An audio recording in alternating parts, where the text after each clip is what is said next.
Hello and welcome to another episode of the Hooligan Report. I'm your host as always, SM, and joining me I have JD 2010, Hey, I have Dr. Boyan, Hi guys. and I've also got Tradespert. Evening, guys. Well, it's been a good first week back in the Premier League this season, and a couple of our sides got off to wins, and a couple of our sides drew with each other. So we'll start with the first game of the season, which was Hull up against Leicester, and it was a fairly unpredictable result, I must say. How did you guys see it, first of all, and then I'll add my thoughts about it. Well, I can well, kick us off. Oh, sorry. Oh, yeah, no, I was just going to I'll- say it cost me every multi I had, so I don't want to say too much. I actually thought it was a good game for a neutral supporter. Um, Considering that just last week we were talking about Hull City breaking the record for the lowest points ever in a season. All right. Well, As he why don't I dropped carry, out. why don't I carry on? I think two things were noticeable from this game. Firstly, how much Leicester missed N'Golo Kante and how they were forced to really build their attacks through the wings as opposed to straight down the middle as they did last season. And secondly, how much that Leicester are going to struggle if teams sit deep on them. It won't be the same as last season where teams would come out and think, oh, they're just Leicester, we can beat them. It's going to be more, teams will show them a lot more respect and they won't want to let Vardy and guys like Damari Gray and Mahrez get through on goal with balls over the top into space. So teams will sit deep and Leicester might struggle until they can work their way through that. Well, it's amazing that, and it was pointed out, I think, in the post-match by Henri, that it's amazing that sides last season didn't sit deep on Leicester and deny Vardy that sort of space that he required to make those runs behind defences. And our defence sat quite deep, and it worked quite well. And I think he actually had his least touches ever in a Premier League match. Yeah, and I think if you look at what they did last season with Mahrez and Vardy, most of it was kind of in the balls into space and getting them running at defenders. Don't think they've got that sort of, Coutinho, Mata type passer that, when you give them that possession that they can pick you apart. So it worked perfect for Hull, just sitting deep and really just letting them pass it around sideways. And, yeah, you just saw them kind of get frustrated and not know what to do. And maybe they were a bit overconfident, I think, with all the negativity around Hull. There just seemed like a bit of a flatness about Leicester's game. But yeah, Hull, you can't take anything away from them. I think you would be pretty happy with that, SM. Oh, absolutely. I was buzzing about that result. I actually was watching the game at a mate's place, and I got there about 5 minutes, 10 minutes into the match because I actually thought it was a quarter to 10 kickoff, not 9:30. And as I walked in the door, they all had glum looks on their face, and they said, "Oh, it's going to be a battering. You're already 2-0 down."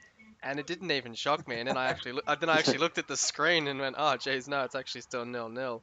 But to think that we didn't make a single sub, so it was the first Premier League side to win without making a sub since 2012, is an absolutely amazing effort, and it's just a complete credit to the club and a complete credit to the players and Mike Phelan especially because he's got us playing pretty differently to Bruce, and to think he's done that in just a couple of weeks is pretty amazing. He's got us playing a lot more attacking than Bruce would have had us in that game, that's for sure. Another game that had a lot of attacking in it was Liverpool up against Arsenal, which finished 4-3. How did you guys see this one? I mean, Mane hit the ground running for Liverpool on debut with a goal to his name, and Coutinho managed two and an assist of his own. But Arsenal just same old story. I mean, exposed with a bit of lack of depth and really struggling to get going. Well, yeah, I think I just can't get over, Wenger time and time again just won't strengthen early enough. I think he said in his comments, they weren't ready for the opening day squad-wise. But the week before when they beat City in a friendly, he was quite upbeat about their prospects for the year and they were ready. So how does that change in a week? And it's not like, opening days sprung on them 2 weeks beforehand. Like, this has been the opening day, the opening fixture for months. Like, have your team ready. Don't hope that Koscielny and Mertesacker are going to be there. Like, having Holding have to play against in his Premier League debut against that attacking midfield group, it's just a nightmare waiting to happen. And then, Liverpool kind of imploded at the end almost. And I think that'll be the story of their season. There'll be so much promise, but then at the back, they still seem a bit a few liabilities in there with Moreno and Mignolet. So, it'll be quite an exciting season for them. Do we, I mean, it happens most years for Arsenal. They'll lose that opening fixture. Wenger will panic buy and they'll end up doing okay. But do we see perhaps, Bojan, this could be a season where they do finally miss the top four?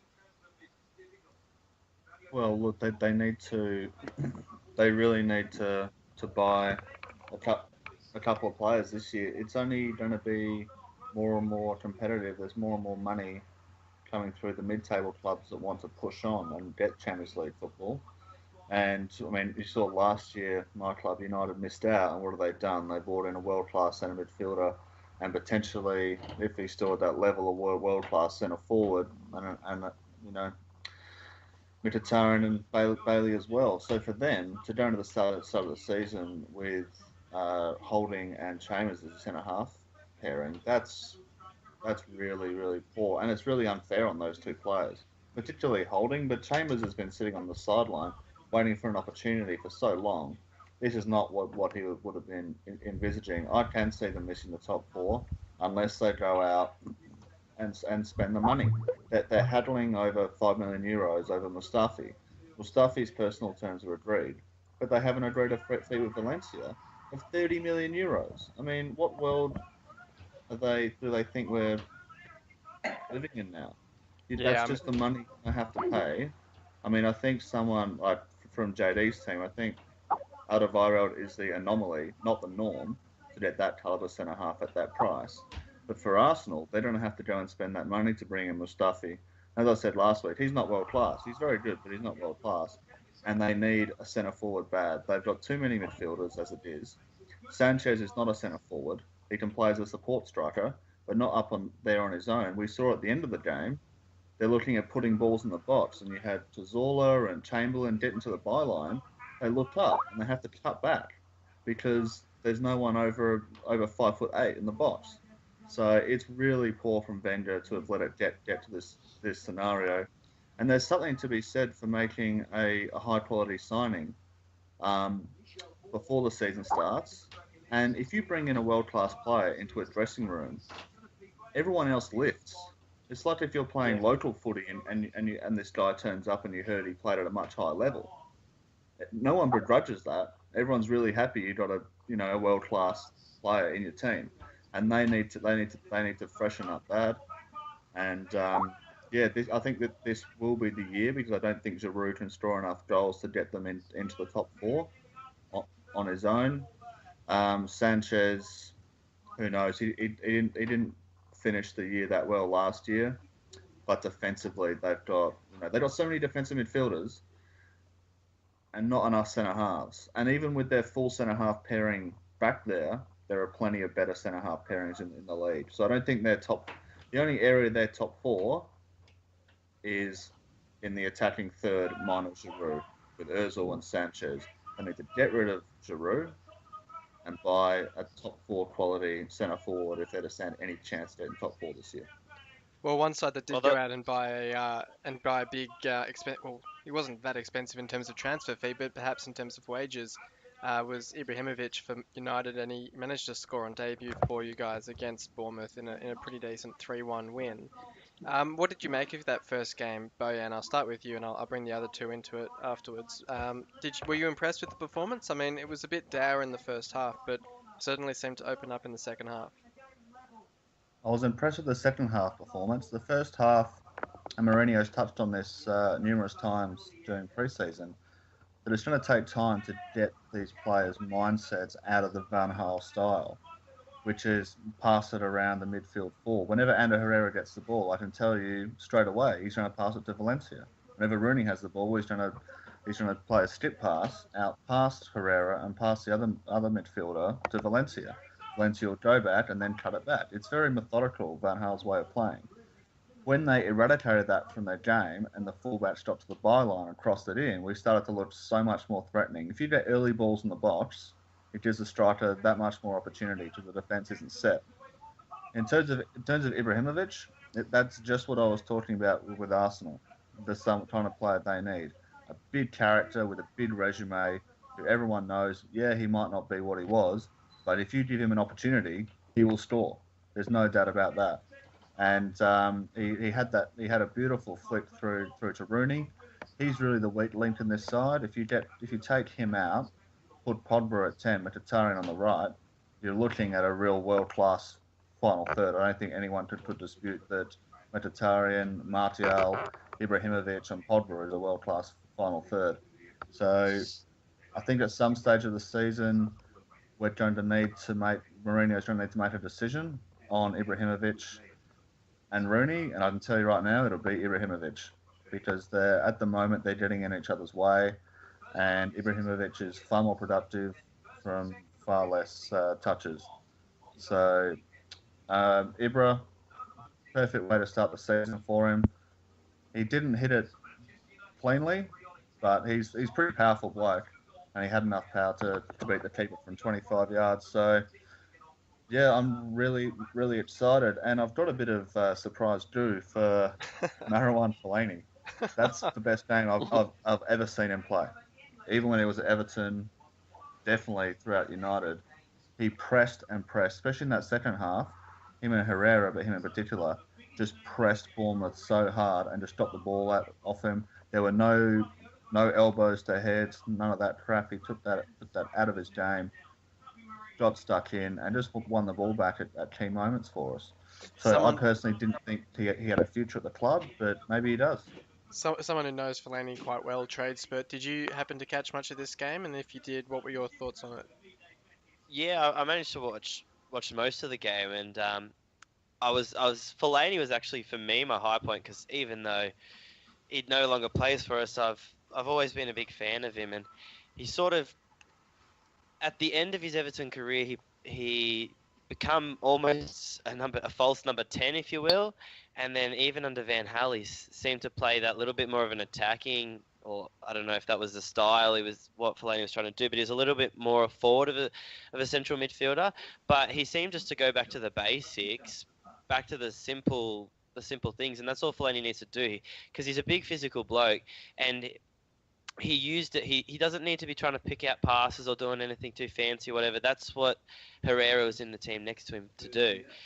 He was breaking up, pressing really well. It was absolutely fantastic. Another ex-Evertonian, I didn't actually mind the game of. Now, I know you covered him just before, Boya, but I don't actually mind Rooney in that squad that much. The thing that I find that Rooney does, the reputation of Rooney does drag people to him, I feel. And people get on a little bit of Rooney alert, if you will. And I thought Bournemouth was sort of, because they were almost paying a lot of attention to Rooney as that sort of, was playing as a number 10, I thought it gave Zlatan a little bit less pressure. It was almost like playing with two strikers, how the centre-backs are sort of trying to split, and I thought that created a little bit more space. I still think Rooney and Ibrahimovic deserve a chance to try and play alongside each other. Like, that was the first game that they've ever played together. So, obviously, it's going to take them a bit of time for them to get some chemistry together. But all in all, I thought it was a very solid performance from Manchester United, but that's exactly what I expected from them. JD, what were your thoughts on the match? And were you impressed with the way that they started under Mourinho?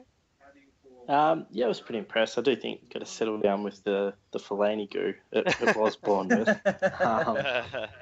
But if you look at Bournemouth, though, I would say that nobody in that starting 11 would probably be a top half player. Like I think they'll struggle this season. So it was kind of the perfect game for United, and they did what they needed to do. Like Byrne's saying, it took a while to get going, but even second half when they did score the 3 goals, it wasn't a rampant period where they scored them. They just were methodical and did what they needed to do, and it would be great for their confidence, Rooney and Ibrahimovic getting on the board. But yeah, I think they'll have to build on that. I don't think they can play at that level and keep getting 3-1 wins. And yeah, it's still Fellaini. I think he'll be the one that goes out for Pogba or maybe Herrera. I don't think Mourinho will have the guts this early, But at least till December, to drop Rooney. A question I have for Bojan. Do you think Manchester still need that anchor man, sort of a more defensive-sided midfielder? Because you've got Schneiderlin's on the book and Fellaini can play it as well. You can't go all-out attack every single game. You're going to have teams that will attack you way more than Bournemouth. Well, I've been quite clear that I want Morten Schneiderlin to have more opportunity, particularly at the base of the midfield, and we need someone like him who reads the game so well. So I guess the difference between a Fellaini, Herrera, and a Schneiderlin is that Herrera's an all-action midfielder. He never stops running all game, right? And he'll press and press and press. Schneiderlin will get between the opposition who have the ball and the centre forwards in a similar way to Eric Dyer. So quite often he doesn't need to make these kind of challenges and press. He's just positionally very good. He's a smart footballer. Yeah, he's a smart footballer. So I'd like him beside Pogba, personally. But I think, and he's been a little bit unheralded on the board so far, but certainly not in the media. But I think our most important signing will prove to be Eric Bailey. Oh, definitely. He played really well. Yeah. Keeps up form. Look, he is a rough diamond, because some of these challenges, geez, if he's half a second late, he's getting a straight red card. There's no doubt. But so much as he dives in a fair bit, but so far so good. He's getting the ball and he's very dominant, intimidating. Going back to the Community Shield, he had no problem with Vardy's pace, no problem whatsoever. So if we can, have him beside, I reckon he'll suit Smalling. Blind, and Smalling might shuttle a bit back on the side, because Blind is a ball-playing centre-half. Bailey's probably underrated in terms of how he passes the ball. He's quite aggressive with how he passes. And Smalling, although he improved last year on that part of this game, he still looks uncomfortable playing the ball out from the back. So I wouldn't surprise me at all if they're going to go with Bailey and Blind, at least until we play a defence that's, where we have to change that. Well, before we become too much of a United podcast, we'll move on and talk about the two sides that played each other amongst our the panel. And we've got Spurs, who drew 1-1 with Everton. It was a bit of a topsy-turvy game, a few momentum swings throughout the game, particularly when Laurie got injured for Spurs. I'll start with you, Tradespert. What did you make of your first game under Ronald Koeman?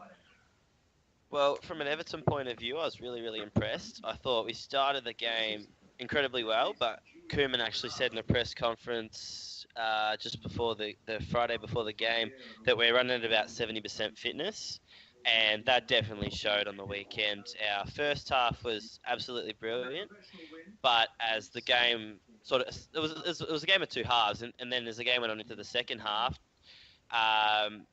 especially after Pochettino made the switch for Dyer off, and Janssen, who I thought was really impressive, came on, and it was just Tottenham for the end of the second half. But thankfully, Stecklenburg stood up, and he had two really, really top-class saves, which kept it in it, and I thought 1-1 was a fair result for both clubs. How did you see it, JD? Yeah, it was definitely a game of two halves. We were terrible in that first half. I think the three at the back definitely took us by surprise, and we just couldn't cope with it at all. We didn't change the way we played. We just kept our 4-2-3-1, and Kane was, not getting a touch of the ball. And yeah, the change of bringing Janssen on was much needed, but it's a bit of a worry that Pochettino couldn't make, a change kind of mid-half, like work it out as they went. Maybe it's, a bit early days to be doing those sort of things. But yeah, I think once we went to a 4-4-2 and gave the three defenders two guys to worry about, plus, Lamella who got into the box and got that header. We kind of worked them out and overran them, which was quite good. But I think it's a little bit of a worry for us, having so many of the England guys come back and be automatic starters.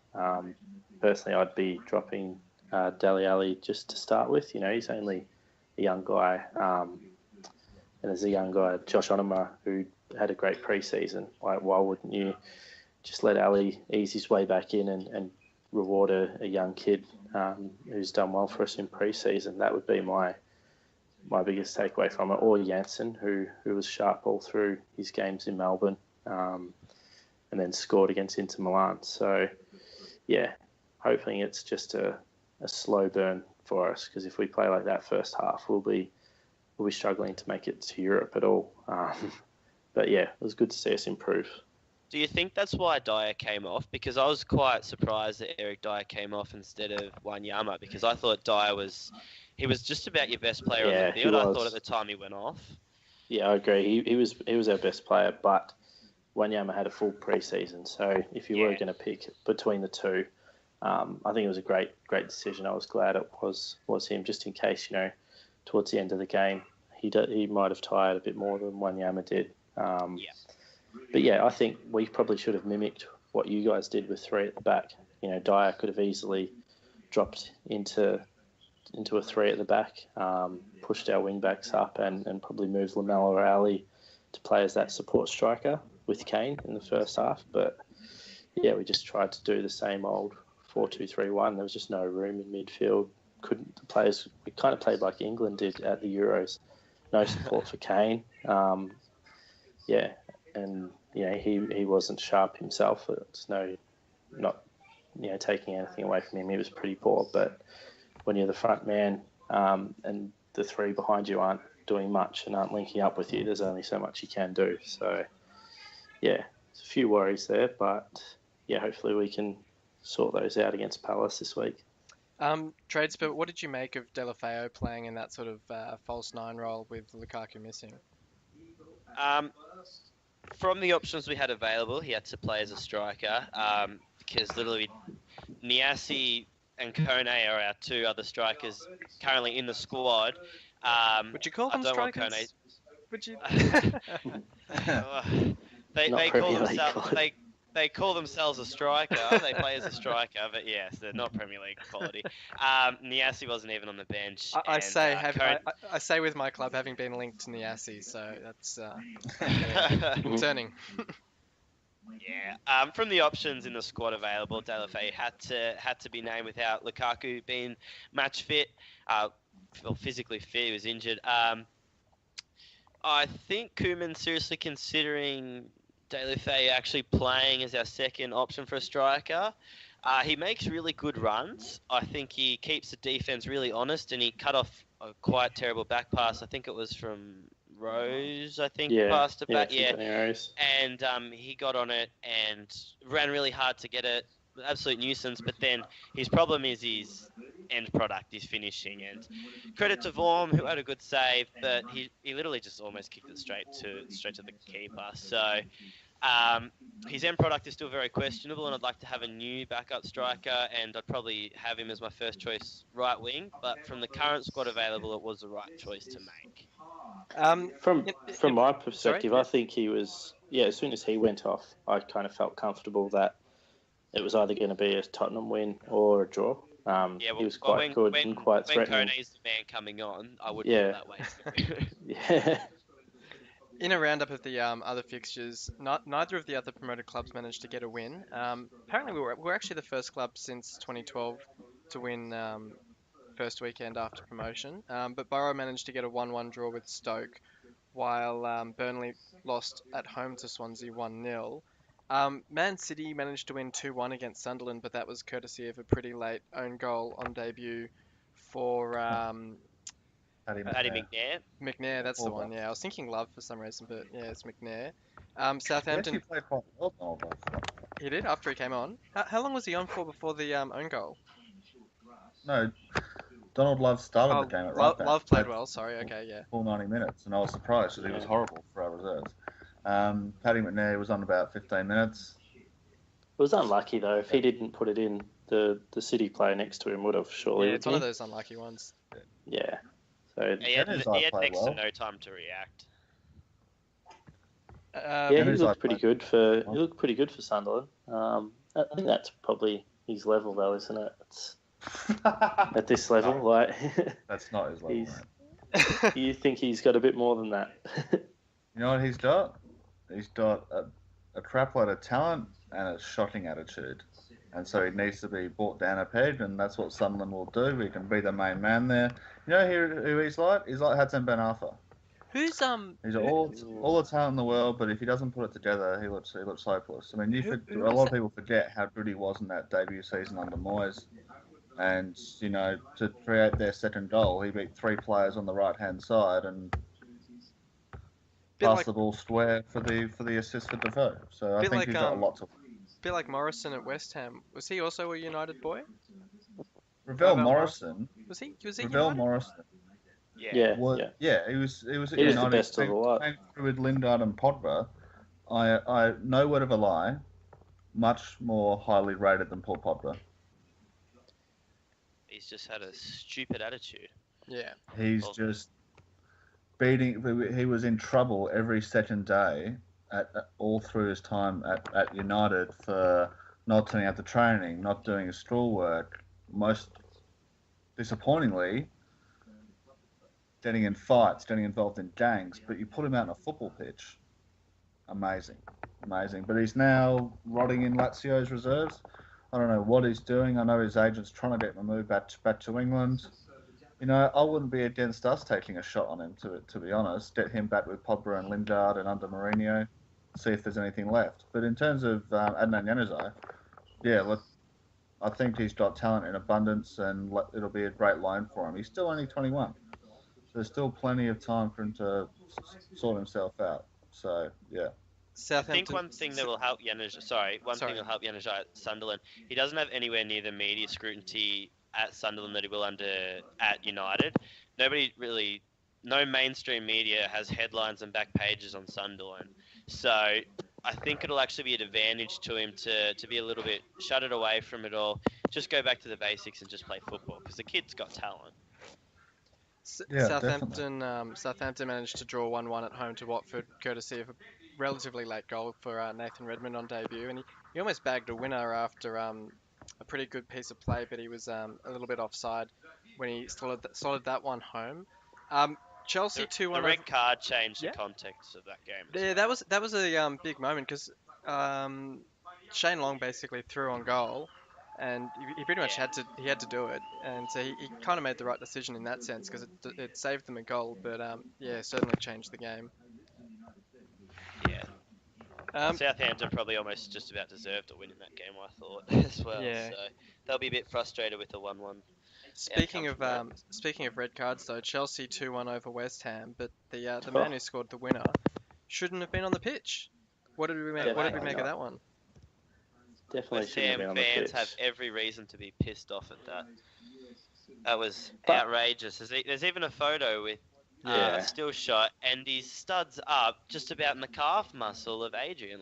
Yeah, he's a good 10 centimetres above the ankle. But in saying that, it was a back pass. The ref's probably 40 yards from where Adrian's standing. And if you look at that photo, the orange keeper's kit, his orange boot, no one would have seen exactly how high it was. So he's paid the free kick for him being late. But God, if a ref saw a foot that high, it's a straight red. He's already on a yellow. It could have even been a yellow, even if it was on the foot. It was quite late. But he just keeps getting away with it. He won't get a retrospective ban. I don't even think that's being talked about. There's still footage, just like there was still footage when he got eye gouged by Dembele. There's still footage of his studs a good 10 centimetres above this guy's ankle. How does he not get a ban during the week?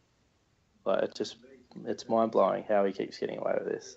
In situations like this, the Dembele one was a whole nother thing. But I think the FA are a bit scared of going against refs in many of the situations. So players never actually get what they deserve, just because if the FA don't back their own refs, who does? Yeah, So but it's I not think- the refs. It's not the refs' fault to not see that from 40 yards away. Like Yeah, you're no, not and going to I- see exactly how high someone goes with their studs when it's a back pass to the keeper. You know, the ref's not expected to be in play up in the box there. He's meant to be, you know, in midfield. So 100%. But Yeah. I just the FA are too scared to go against the ref, and time after time, you rarely ever see even red cards that probably shouldn't have been there. They never even get overturned 9 times out of 10. So I can't see anything happening, even though it should. Just on Chelsea as well, it was a very confident penalty from Hazard. Do we see him sort of coming back into his own after a year of pretty unimpressive football? Well, as a yeah, I Chelsea think fan, so. any Chelsea fan would be over the moon that he got that first goal out of the way so early, because Very that would confident hang over penalty. his. Roof of the net. Oh, it was, and it was the pace on it. Like Yeah. that is that's quite a dangerous penalty if you're scared of missing. But no, rightfully so, he went up, took it, and slotted it. So confidence is always good to see from any player.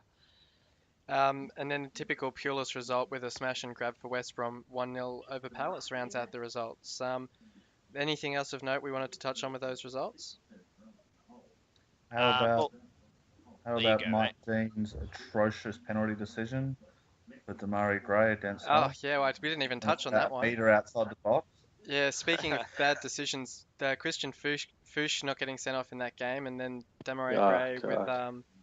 with the fouls outside the box. They say it's carried on inside the box, but he's basically fallen forward into Huddleston inside the box after being fouled outside the box. So the What do you first mean the contact foul's was a carried good. on inside the box. well, because they look at it and they say, okay, so he's stood on the back of his ankle, so that's a foul. And then there's contact inside the box, but the contact inside the box is because Gray has fallen forward onto Huddleston's foot. That's bullshit. No, I'm sorry. I That don't was think never a pen. No, I agree. Yeah, I don't it's think the they were same saying as that was same the pen. thing. They're saying that they're saying that Mike Dean might have seen that second point of contact, which is I agree That completely just goes stupid. back. That just goes back to what Tradespert was talking about 20 seconds ago about them never wanting to admit that a ref's Yeah. stuffed up. Yeah. Happens And it all the costs us a time. clean Just a- sheet. Yeah. A clean sheet and a 2-0 win against the champions. It's not Yeah. a bad start to the season Yeah. for a team with 13 players. Exactly.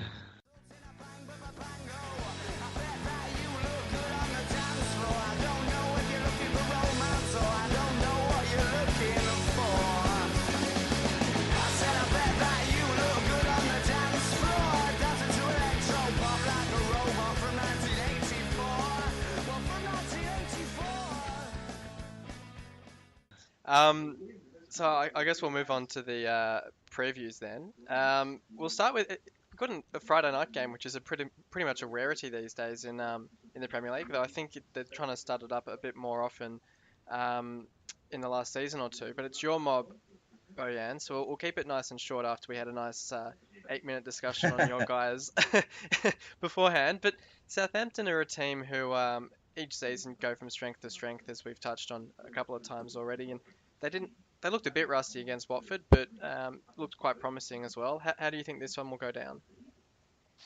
I think we'll smash them. This is Paul Pogba's unveiling. World record Oh transfer. god, yeah, forgot about that one. Do you think What? he'll start? Nah, Definitely. you probably shouldn't. He's Probably definitely No, not you going gonna to think start. you will or you won't? Off You an reckon? edge. Sorry? Who would you drop? Who would you drop? Who would I drop? Probably Herrera. Herrera. I think Fellaini outperformed Herrera, and I'd give Fellaini another go. And see how that went beside Pogba. I tell you what, though, like Mourinho teams are known for being big, strong, and physical. That centre midfield pairing of Pogba and Fellaini, that's big, strong, and physical right there. A bit of a Yeah. change from last year, but yeah, look, I don't see a way. Oh, here we go. I'll really put the motto on them now. I don't see a way how Southampton can win. The way I can see them winning's maybe a half full Old Trafford with, the Friday night might be a bit hard for the supporters down in London to get up there. Might be a bit flat. I don't know. We'll see how Yeah, it goes. how are they all going to plays get out. home on a Friday night, Bojan? It's a long trip You back know, to there's London. more How are McDonald's. they going to get there from Manchester work? Man 5 City o'clock at night. Yeah. There's what, sorry? there's more United supporters in Manchester than Man City supporters. That's first and foremost.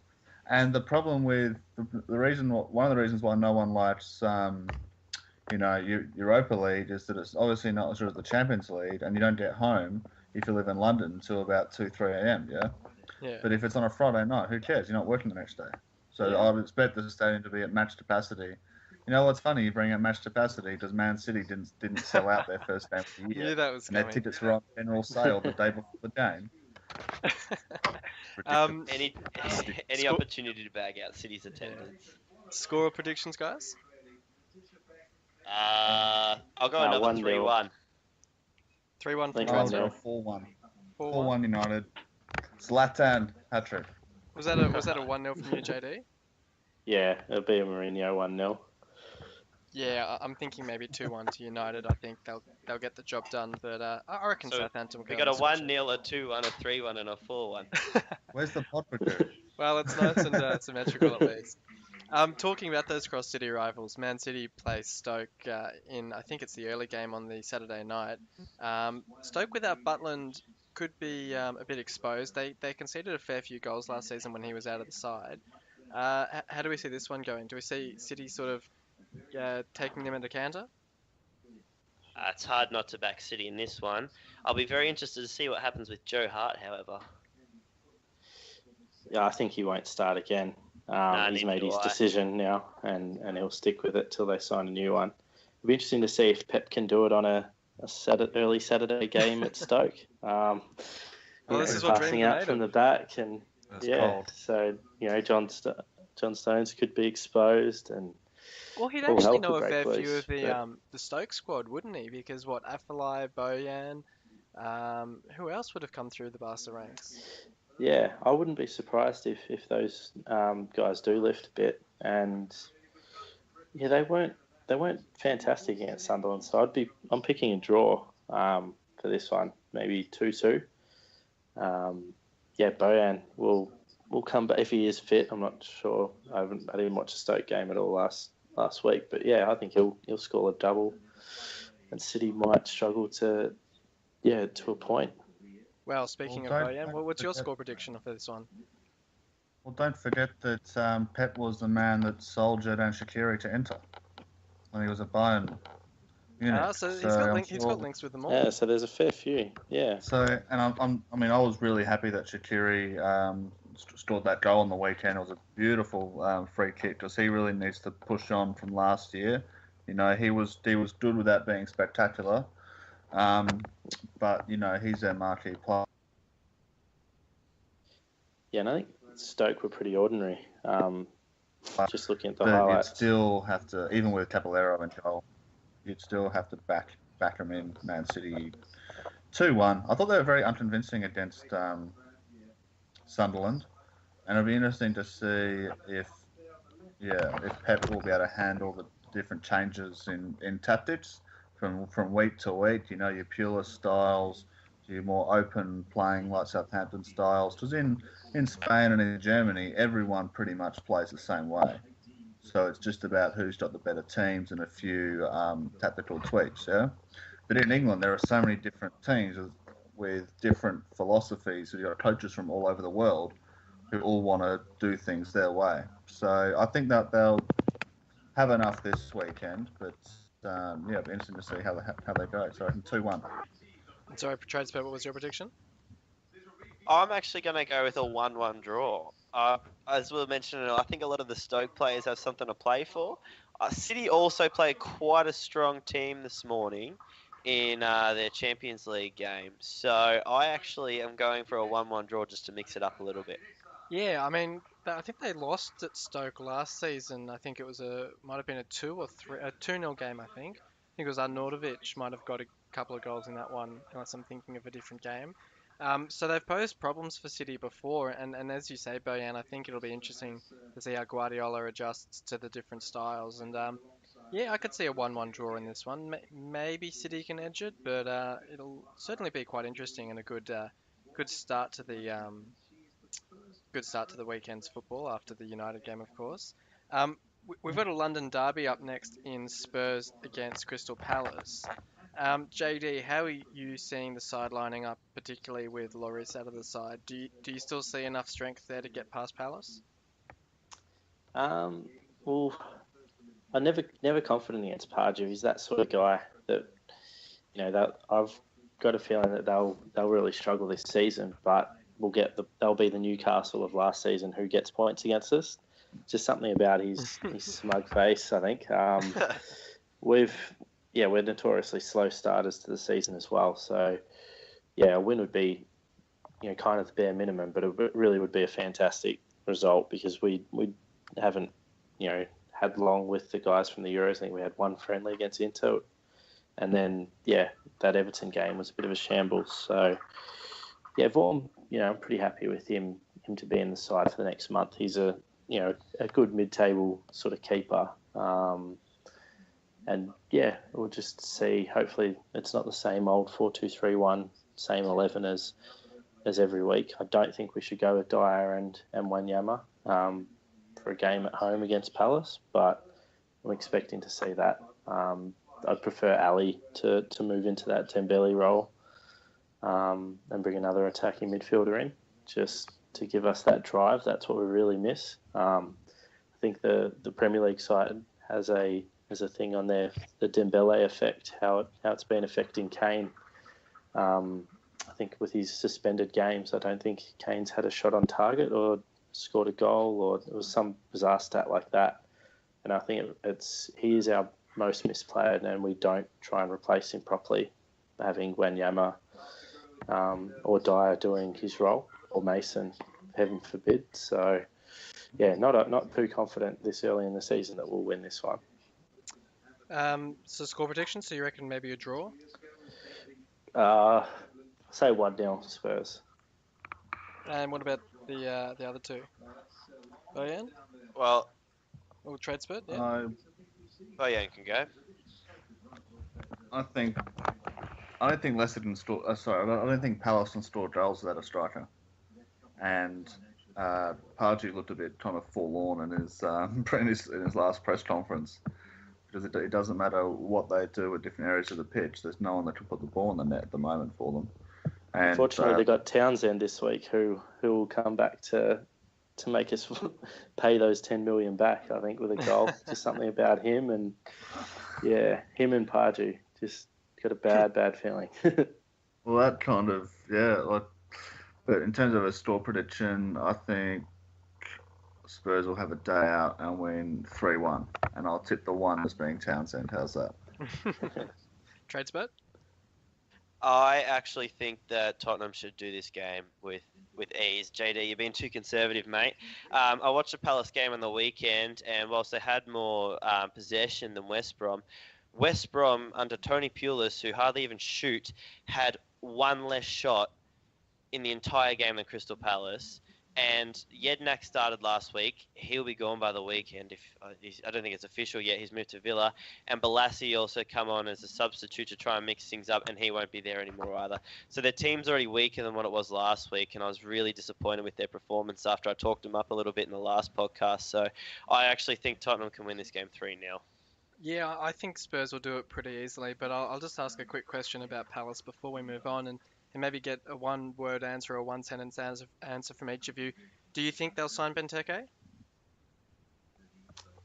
No. I think they actually will. I think they'll use all the Balassi money, and I actually think Benteke for 30 million on the current market would be a good deal. Yeah, well, that'll certainly be an interesting one. We'll see if Liverpool hold out, or if they cave and let him go for a little bit less than they seem to be holding out for. But Watford against Chelsea is the next one, and Watford obviously needed to get a result against Southampton to get off to a good start, because they've got a run of tough fixtures, and the first one is Chelsea. They managed to get a point last week, but Chelsea looked pretty impressive against West Ham for large chunks of that game. Do we see them just blowing Watford away in this one? We'll start with Tradespert. I think they probably will. No disrespect to Watford, but on paper there's huge differences on the money that Chelsea spent compared to the money that Watford actually spend is ridiculous. I really rate Chelsea this season. I think Conte will work wonders there. They'll also be without Watson, who got himself sent off. So I think Chelsea should do this with no real worries. They should cruise to about a 2-0 victory, I would imagine. JD? Yeah, Chelsea were in pretty good nick last week, but I think there's not been too many blowouts. So I'm going to go 2-1 Chelsea. Watford were pretty good, I thought, against Southampton as well. So it'd be interesting to see how they go with the new manager. And Bojan? I don't think Chelsea have got enough going forward to blow teams out under Conte's style. Not yet anyway. And yet, I mean, let's not forget that Chelsea's defence, man to man, aside from Azpilicueta, is still very ordinary.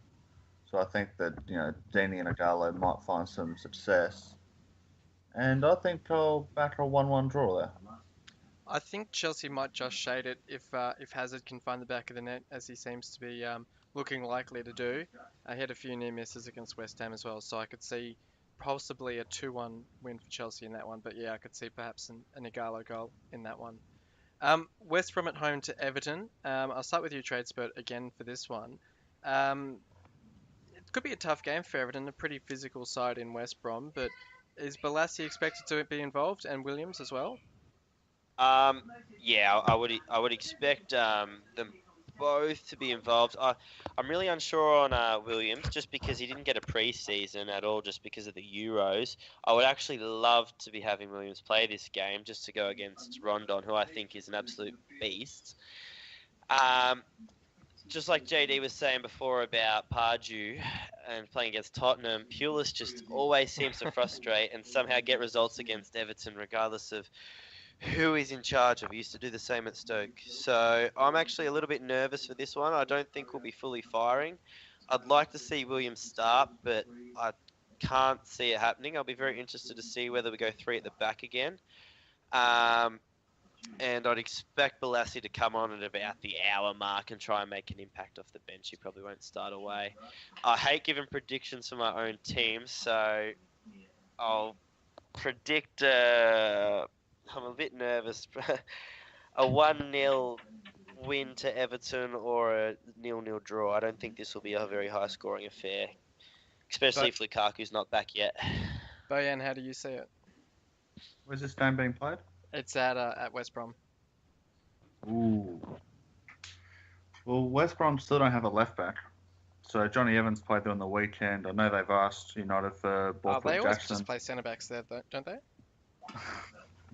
Unless it's James Chester. Oh, he goes back to the Championship. Oh, dear. Well, he'd rather go to the Championship than play in a West Brom side. That says it all. Oh, dear. Ultimate Look, insult. I'm really excited for Everton this season. What struck me after the first game they played was that Koeman was genuinely disappointed that they didn't get the 3 points. He looked pretty And that was pissed off. so good to see from an Everton point of view after having Happy Martinez celebrating a 2-0 loss, basically. Yeah, man, for sure. So, but I mean, look, ordinarily last year I would be definitely backing in West Brom, but I liked the way Ross Barkley played on the weekend, and he's really the catalyst for that side. If Jalafeo can start actually converting one-on-ones rather than hitting straight at the keeper or the side netting, that'd be good, and I think they'll have enough in a 2-1 victory. And what about you, JD? I think this will be 0-0. I think Koeman's got them pretty sturdy at the back already. Everton, the guy from Villa was really good as well in our games. They're real solid and they press quite well. And West Brom's West Brom. They'll score every second week. Yeah, not expecting too much more than that. Maybe a 1-0. Either side could pinch it, but I'll go the 0-0 draw. Yeah, I think it could be a pretty low-scoring one, maybe 1-0 or 1-1 in that one. But Rondon's one to watch. He's been in pretty decent form so far for West Brom, and I think he was good in the Copa America as well. Rumoured to Barcelona, yeah. Yeah, Barcelona. So, God, Pulis to Barca. Oh dear. But Rondon is a player I wouldn't personally want playing for my team, but he fits the Pulis structure absolutely perfectly.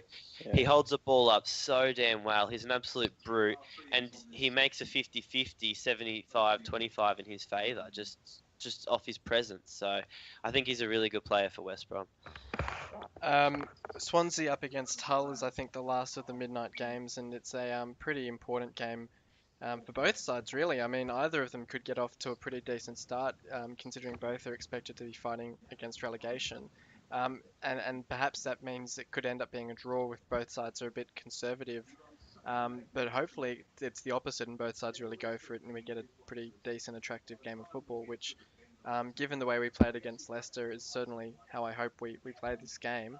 Um, I'm trying to be a little bit optimistic, but obviously after being pessimistic last week and getting a win, if I'm optimistic about this game, we might end up actually losing it. But I think we could sneak a 1-0 away win here. But how do you see it, Bojan? What do you reckon will be the result in this one?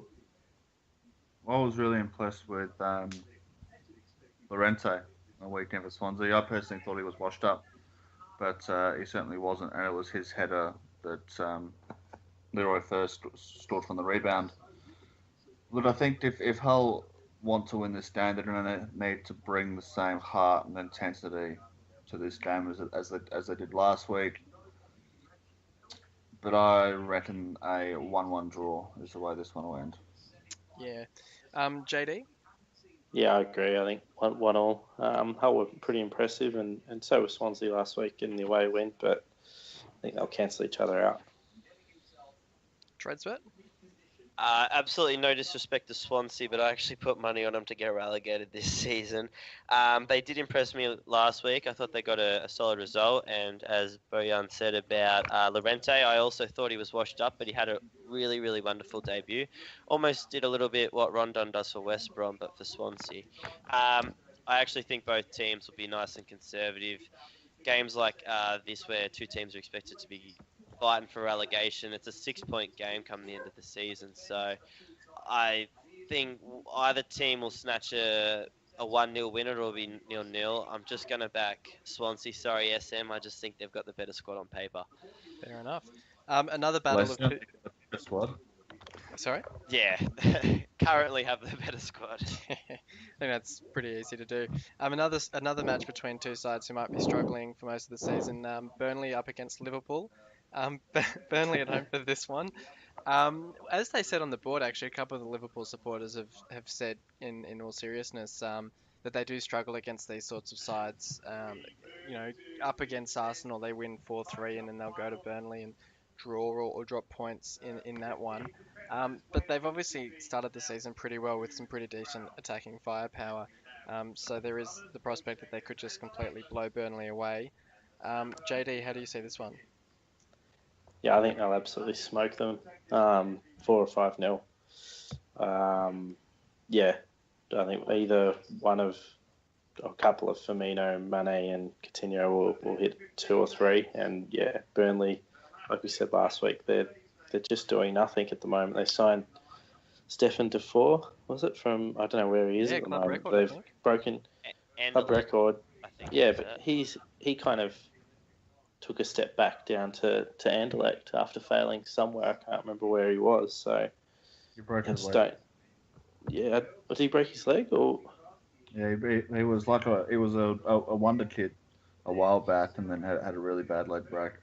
It was an old And had a FM couple of- superstar. Yeah, that was back in like 2010, 2009 maybe. So yeah, I just don't see that being the right sort of move for a side fighting relegation, to spend so much money on a guy that's unproven in the Premier League, and it's not even a top European league where he's done it. It's Belgium. We are saying so much though, but in reality, it was about £8 million, I think. Like, Yeah. on the current market, that's like a £4 million signing 3-4 years ago. Bojan, what's your prediction for this one? Ooh. I really can't see past Liverpool belting. Yeah, Yeah, I think we're all in the same boat on that one. I They think had that 20-minute period where, geez, if they do that against Burnley, they'll score 6 in 20 minutes. I think they're Hull without the heart.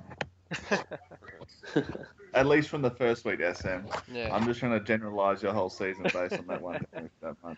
Look, at the moment we're on track to break the points record. I think if we just trending upwards over the 38 games. Tradespert, how do you see it? Do you see a belting for Liverpool as well? I do, but I think Liverpool will start off the game a little bit more conservative. They in about after the hour mark, they sort of thought, oh yeah, we've got Arsenal, no worries. And Klopp even said himself that he celebrated way too early. So I think Liverpool won't go flat out attack from the start. I think they'll be conservative, structurally defensive, and then I think they'll probably score 1 or 2, and the floodgates should just open there. Burnley aren't a team that often going off previous stints, they don't get torn apart. They're always quite defensively solid. So they'll probably be just defence from the get-go of the game, especially after seeing what Liverpool did last weekend. I'd expect probably a 3-0 win. I can't see it being any more than that, but even the 3-0 win in the Premier League's a damn good result. Two sides that were pretty desperate to get some points on the board after losses last week, potentially unexpected, and also the top two from last season. So I think it was the first time in 60 years that the top two have both lost their opening fixtures. Leicester at home to Arsenal. Leicester, we were talking about the fact that they struggled against Hull because Hull didn't let them play on the counter and soak up pressure. Whereas against Arsenal, that's pretty much exactly what they'll get to do. Do we see a chance that Leicester could actually win this one and really sort of make it a tough start for Arsenal? Arsenal have a very good track record against Leicester. I actually thought Arsenal beat them twice. Is Yeah, I that think correct? so. Yeah, they did. Yeah. Yeah, that's right. Yeah. So Arsenal will instantly go into the game with a bit of confidence of that. Leicester already after being a little bit depleted from last week, but they are the current champions, and you can never rule champions out. I'm actually going to go with a 2-2 draw. I think both teams will be wanting to win, but whether the confidence is in either team to get a 3-point victory, I just don't know. It's probably actually the hardest game of the round to select, this one. JD? But I'll lock in 2-2. If Holding and Chambers play again as the centre backs, I'll tip Leicester 3 or 4-1. If not, yeah, they can maybe contain them and get a 1-1 draw. But yeah, Holding up against Vardy and Mahrez with the way Arsenal will hold the ball and suit the way Leicester plays, it could be nightmares. And what about you, Boyan? Wenger's very naive, and yeah, I can see what Deschamps and Chambers at the back. Chambers just as much as Chambers was at fault really for that Mane goal with his left foot where he got far too tight to him. Like that's a lot quicker than him. How's it going to go against a guy who's significantly quicker than him like Vardy? So, despite last year's results, I think Wenger's very, very naive, and I can see Leicester winning this 3-1. Yeah, I think I might tip a slight Leicester win in this one, 2-1 or 3-1, depending on how Arsenal line up at the back. But yeah, it's certainly a big fixture for both sides, and I think whichever side loses this game, I think the supporters will be getting very anxious about what's in store for them this season. Sunderland at home to Middlesbrough could be a pretty interesting game to watch. With Newcastle relegated, this is essentially our northeast derby. Borough looked pretty decent against Stoke, to be fair. They kind of held their own for large chunks of that match. Do we see them a pretty decent chance against Sunderland, or is the Sunderland side that's looking okay under Moyes also pretty likely to get some points in this one? I'll start with you, JD. Yeah, they were both impressed me a little bit, the two sides last week. I think, yeah, this will be a classic Moyes 1-0. Yeah, Borough, I think they'll definitely stay up and have a strong squad. But, yeah, Moyes' know-how will see them get these kind of wins that they're expected to, a lot more than I guess Sunderland sides have in the past. That'll be a Defoe winner. Bojan? 1-0 Moyes. Sorry, 1-0 Sunderland. Defoe winner, Januzaj assist. Very tight at the back. They keep it very tight and just look to. They try and compact everything and let their couple of creative players try and win the game for them in one go. And yeah, I'm not sure that Barrow's defence is going to be the greatest. And Jermaine Defoe is like a fine wine. It gets better with age. Yeah, he's just so smart. So yeah, I think Sunderland 1-0. I think he's into the top 10 most goals scored in the Premier League. I think he's tied with Van Persie now. So, yeah, he certainly had a pretty remarkable career after moving to the US for a little bit. He's kind of come back and revitalised himself. Tradespert, what do you reckon? For whatever reason, I still like David Moyes, and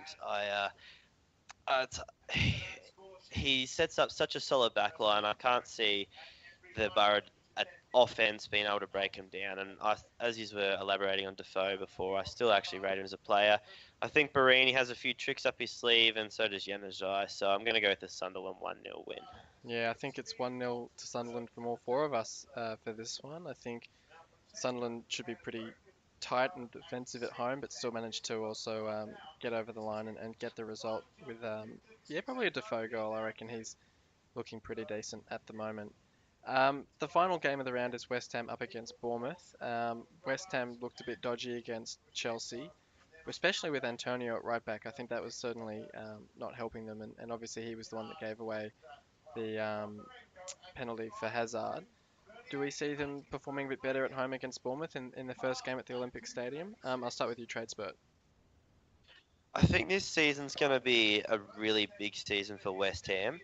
In terms of a lot of the neutral supporters who don't support West Ham actually rate them as an outside chance for that top six. So I'm really, really interested to see whether West Ham can build off of last season or not. I thought they were quite good against Chelsea, and they'll be disappointed to have not got a point there. It's hard to go against them this week. I think they'll get a win on the board. I'm going to go with a West Ham 2-1 victory. JD? Yeah, I think West Ham will win this. I think Bournemouth, again, I don't rate them highly at all. Payet should probably start this game, you'd think, and if he does, I think 2 or 3-0 for West Ham. Yeah, I mean, it wasn't great for them with Ayew getting injured against Chelsea, but I think that sort of makes the decision pretty easy on how to slot Payet into the side. Bojan, do you see West Ham winning this one as well? Yeah, I mean I think they're too good defensively. Like on paper, individually, a lot of their defenders and midfielders aren't that great. But as a collective, they're very well coached by Bilic, and I think that Bournemouth don't have enough in the final third to challenge their defence. They're still in desperate need of a top line striker. But they would kill for Jermaine Defoe right now. I'll tell you that much. They will struggle against good teams to score goals, but they should have enough against Bournemouth's defence, so I see them win this 2-0. Yeah, and I think I'm with you on that one with a 2-0 West Ham win. So thanks very much for coming on, boys. We've kind of got through all the games in that one, so good discussion there. Thanks, lads. Cheers, thanks for having us. And thank you everyone for listening. Thank you everyone for listening in. Until next time, we'll chat to you on the forums and hope your side wins.